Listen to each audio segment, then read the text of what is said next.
Hi friends, नमस्कार। आपका developing के लिए और देश का डेवलपिंग के लिए तार्किक करना और कल्पना करना ये अच्छी बात है, लेकिन तार्किक और कल्पना टेक्निकल, मैकेनिकल और वैज्ञानिक आधारित होनी चाहिए।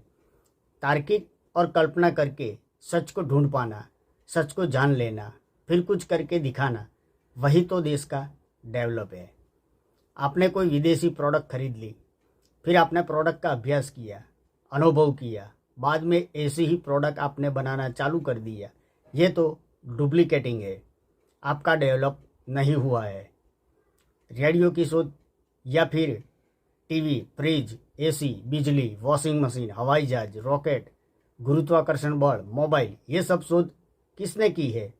चंद्र पे पहला इंसान कौन गया? ये सब जानना और सोचने की बात बनती है। एक एग्जाम्पल देता हूँ। नीम का पेड़ है, नीम का बीज और पत्तियाँ कड़वी लगती है। नीम में क्यों कड़वास है? मैंने मान लिया कुदरती और प्राकृतिक की देन है, लेकिन यह जांच करना इंसान का काम है, तभी तो वैज्ञानिक बनते हैं। देश की आबादी के हिसाब से देखो तो फिर वैज्ञानिक बहुत कम लोग हैं। देश डेवलप क्यों नहीं होता? क्योंकि देश में शिक्षा और ज्ञान का अभाव है ही है। जिम्मेदार कौन है? बताता हूँ।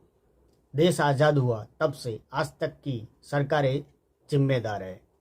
देश चलाने वाला कौन है? सरकार है। कानून का सुधार कौन करता है? सरकार करती है। अगर सरकार को देश का डेवलपिंग करना है तो फिर हर एक क्षेत्र की शिक्षा फ्री करना जरूरी बनता है।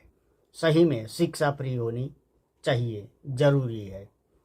जनता टैक्स भरती है तो फिर जनता के लिए टैक्स का थोड़ा हिस्सा जनता का विकास के लिए खर्च करना जरूरी बनता है। इंसान को 2 रोटी कमाने में पूरी जिंदगी निकल जाती है। 2 रोटी कमाने में समय बचता ही नहीं, और शिक्षा ज्ञान का अभाव है ही है। तो फिर जनता कैसे तार्किक और कल्पना कर पाएगा?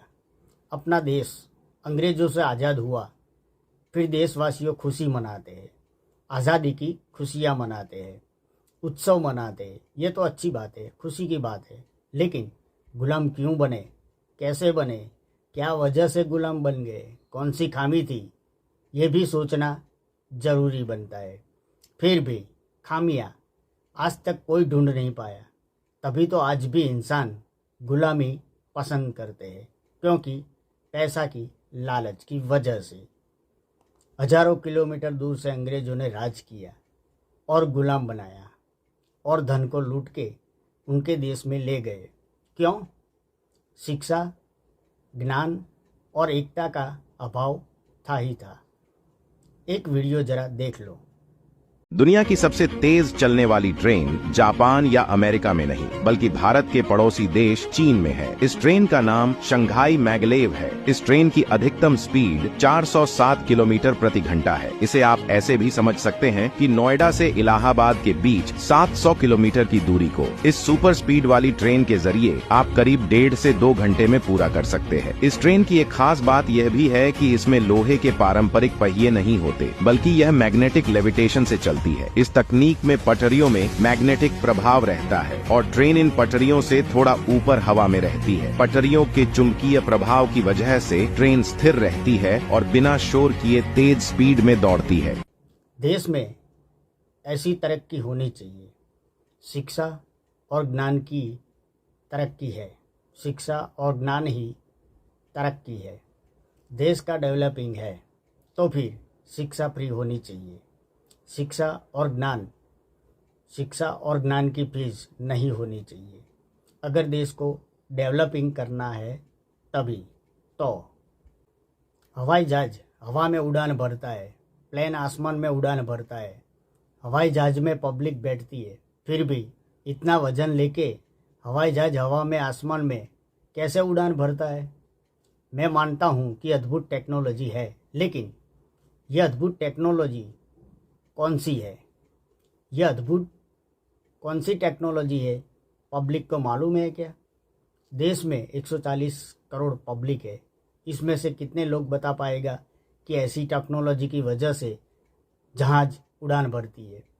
टेक्नोलॉजी में ऐसा वर्किंग, कौन सा वर्किंग है होता है, कौन सा इंजन है, 140 करोड़ पब्लिक है, इंजन का क्या वर्किंग है जानती है पब्लिक। प्लेन, हवाई जहाज उड़ान भरता है, उड़ने दो, क्या मतलब, क्या जानना। होता है तो होते रहने दो। इसमें क्या तार्किक करे, क्या कल्पना करे, क्या जानकारी लेवे, क्या समय बिगाड़े। इसकी वजह से देश डेवलपिंग नहीं बनता। शिक्षा और ज्ञान का अभाव है ही है। थैंक्स।